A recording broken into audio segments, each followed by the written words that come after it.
विद्युभूषण सेठी पुरुषोत्तमपुर ग्राम पंचायत सरपंच प्रतिनिधि आपण मान सांबादिक बंधु बांधव माध्यम नवेदन करने चाहूँगी कि ओडिशा सरकार को जे आम मोर गोटे पंचायतर रंभामणि सेठी गोटे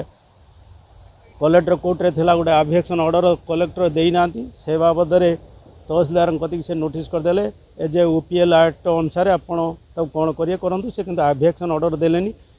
से अनुसार सी गोटे मत देले बोधे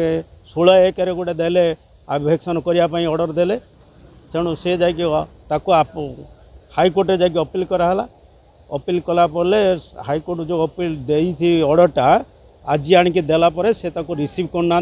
कहला कहीं रिसीव करें ना रिसीव करें आप कौन करिए जातु जदि सेमती कहते आप जातु से ऑर्डरटा को लेकिन घरे रखु मु जीवी 2 तारिख भांगिया को आपड़ से थी जे कहे जे आज्ञा मोर हाईकोर्ट ऑर्डर अच्छी पलांतु मुझे कहीं ये कथा आमर आडिशनाल तहसीलदार जो नित्यानंद सेठी महोदय कहले जे कहले तापर मुझे ये सार कौ कथा यहाँ आत्मसम्मान कथा जनकर ता घर को जाकि पहुँचिकी भांगा को फेरब ता पूर्व से ऑर्डरटा है आप कहीं नेबी ना मुझे नेमिनी कौन करा कथा कर मुझे सारे डाक फाइल ना डाक फाइल दे मुझे रिसीव करते ना मुझे रिसीव करमिनी मुझे आप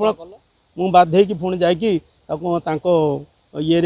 ईमेल आईडी रे छाड़ी कलेक्टर ईमेल आईडी तहसीलदार ईमेल आईडी एवं ये पीडी पोस्ट करी फेरनी से वर्तमान साधारण लोक जदि जड़े सरपंच प्रतिनिधि की खातिर करूना ये अफसर एमती मनमुखी और साधारण लोक केमी बचे साधारण लोक कौन न्याय पाइबे जदि एभलिया करप्टेड अफसर रही तो साधारण लोक मरीजे कह न्याय पाइबेनी